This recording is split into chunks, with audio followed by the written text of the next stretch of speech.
आजकल मॉडर्न ज़माने में लोगों को मैनिफेस्टेशन करके विजुलाइज करना सिखाया जा रहा है ताकि हम वो पा सकें जिसे हम पाना चाहते हैं। लेकिन हमारे बाप दादाओं ने भी बहुत अच्छी कहानियां सुनी थी। उसमें एक बहुत छोटी सी कहानी आज तक हम सुनते आ रहे हैं कि एक किसान था, थका हारा था। वो एक पेड़ के नीचे जाकर बैठ जाता है। उसे छाया में अच्छा लगता है। वो कहता है पीने के लिए पानी मिल जाए कितना अच्छा होता। तुरंत पानी उसे मिल जाता है। वो कहता है यार बड़ा शीतल जल है, कुछ खाने के लिए मिल जाता तो और अच्छा होता। उसके खाने का इंतजाम भी वहां पर हो जाता है। कहता है यार अब तो पेट भर गया है, या तकिया वगैरह मिल जाता तो सो जाता तो कितना आनंद मिलता। और वहां पर उसके लेटने का भी इंतजाम हो जाता है। उसी दौरान उसके मन में एक ख्याल आता है। वो सोचता है कि अगर यहां पर कोई शेर आ गया तब क्या होगा। और एक शेर आता है, उसे खा जाता है। दरअसल मैनिफेस्टेशन में सिखाया क्या जा रहा है और हमारे बुजुर्गों की बातों को नेग्लेक्ट क्यों किया जा रहा है, कि हमारे बुजुर्गों को अनपढ़ बताया जा रहा है। हमारी संस्कृति, हमारी परंपराओं के, हमारे सिद्धांतों के साथ खेला क्यों जा रहा है। सिर्फ इसलिए क्योंकि हम कभी मुसलमानों के गुलाम रहे, कभी अंग्रेजों के दास रहे। समझने की कोशिश कीजिए, चीजें वही हैं जिन्हें हमारे प्राचीन ऋषि मुनियों ने बनाया था और आज उन्हीं पर एक नया लेबल लगाकर अपने नाम से बेचा जा रहा है। बड़े बड़े मोटिवेशनल स्पीकर्स को आप सुनेंगे, वो बहुत बड़ी बड़ी बातें करेंगे। एक हैं विवेक बिंद्रा जी, वो तो तमाम ऐसी बातें कह डालेंगे। सुना है उनके बारे में काफ़ी कि उन्होंने फ्रॉड भी करे हैं, स्कैम भी किए हैं। लेकिन ठीक है, आज उनकी पब्लिसिटी है, लोग उनके नाम से, मतलब उनका नाम बिक रहा है। वो कहते हैं कि हमारे भारत में आज परेशानी ये है कि जिस उम्र में बच्चे को कमाना चाहिए वो घर में बैठा है, उसका बाप कमाकर उसे खिला रहा है। बहुत अच्छी बात है, लेकिन जब आप उनके सेमिनार में जाएंगे टिकट खर्च करके तो वहाँ से मिलेगी आपको भटकी भूसी नहीं। लेकिन जो चीज़ हमारे बुजुर्गों ने हमें दी है उसे आत्मसात करने में हम तैयार नहीं है। कारण क्या है? क्योंकि इस तरीके से ऐसा लगता है कि हम उन पुरानी रीढ़ियों पर चल रहे हैं जो हमारे पूर्वजों ने बनाई है और वो अनपढ़ थे।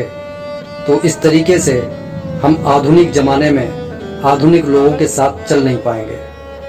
जबकि आप ये सोचकर देखिए कि हमारे बुजुर्गों ने जो प्रार्थना ईजाद करी थी, किस लिए ईजाद करी थी? कि सुबह आप जब उठिए उस समय हमारे अंदर प्राणवायु की कमी होती है, लेकिन हम जब उठते हैं, रीढ़ को सीधी करते हैं, थोड़ा चलते हैं, फिरते हैं और सुबह के कामों से निवृत्त होकर जब ईश्वर के सामने अपनी रीढ़ को सीधा करके बैठते हैं तो हमें वही रिजल्ट मिलते हैं जो आज लोग कह रहे हैं, मोटिवेशनल स्पीकर्स कह रहे हैं कि इस चीज़ को आप विजुलाइज कीजिए। और विजुलाइज करने के लिए भी उन्होंने तरीके बता रखे हैं। एक समय में एक ही चीज़ आप विजुलाइज कर सकते हैं, लेकिन परम पिता परमात्मा से जब आप प्रार्थना करने बैठते हैं, पता नहीं आप क्या क्या नहीं मांगते और वो आपको मिलता भी है। लेकिन कभी आपने ऐसा करने की शायद कोशिश नहीं की, क्योंकि प्रार्थनाओं की जो शक्ति है आप उससे अनजान हैं। आपने सुना होगा, हमारे बड़े बूढ़े हमेशा कहते रहे हैं कि अपनी जुबान पर कभी मजाक में भी मरने मारने की बातें मत लाया करो। किसी से मत कहा करो कि तेरा सर्वनाश हो जाए, तेरा नाश हो जाए, कि तुम्हारा ये बुरा हो जाए, कि तुम्हारा वो बुरा हो जाए। क्योंकि 24 घंटे में सरस्वती माँ हमारी जुबान पर बैठती है और हमें ये नहीं मालूम कि वो किस समय बैठती है। हालांकि बताने वालों ने स्वर्ण नाड़ियों के हिसाब से बता रखा है कि जब हमारी सुषुम्ना नाड़ी चल रही होती है उस समय सरस्वती हमारी जुबान पर बैठी होती है, उस समय हमारी बात सत्य हो जाती है। लेकिन बहुत कम लोगों को ज्ञान है कि आखिर सुषुम्ना नाड़ी चलती है, उसे पता कैसे चले। वो पता हमें सिर्फ तब चल सकता है जब हमारे दोनों स्वर एक साथ चल रहे हों। मेरा कहने का सिर्फ इतना मतलब है कि अगर आप हमारे पूर्वजों की बातों को आत्मसात कर लेंगे तो आपको मोटी रकम खर्च करके इन जो जो फ्रॉड के जो मोटिवेशनल स्पीकर्स हैं, आप उनसे बच जाएंगे और अपना समय और पैसा बचाकर खुद ही विजुअलाइज करके आप वो प्राप्त कर सकते हो जो आप चाहते हो। आप हमेशा ये बात देखना कि हमारे यहाँ पर ये कहा गया है कि कर्म ही पूजा है।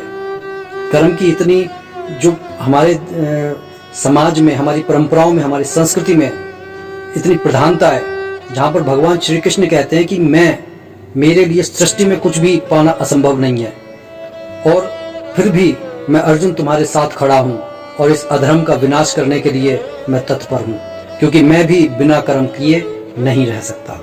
इतनी बड़ी बात जब हमारे परम पिता परमेश्वर बता रहे हैं, तो जब हम उसे आत्मसात नहीं कर सकते तो जीवन में हम वो कैसे प्राप्त कर सकते हैं जो हम चाहते हैं। मेरा किसी भी तरीके से ये कहना नहीं है कि हम जो विजुलाइज कर रहे हैं, जो मैनिफेस्टेशन कर रहे हैं, वो गलत है, लेकिन हमारी जो पुरानी पूजा पद्धतियां हैं वो अपने आप में एक मैनिफेस्टेशन है। वहाँ पर क्योंकि भक्त कुछ मांगने के लिए ही जा रहा है, लेकिन जो बहुत बड़े भक्त हो जाते हैं, जो ईश्वर से बहुत प्रेम करते हैं, वो दरअसल उनसे मांगते ही नहीं है, क्योंकि उन्हें ये मालूम है कि ईश्वर को जिस चीज़ की ज़रूरत है वो भक्त तक स्वयं पहुंचा देता है। इसकी एक छोटी सी कहानी एक बार मैंने सुनी थी कि एक बार एक पंडित जी होते हैं और वो जो है अपने घर में जब अनाज की कमी हो जाती है तो पंडिताइन कहती है कि भाई आपके ईश्वर ने कुछ नहीं देना है, ठीक है।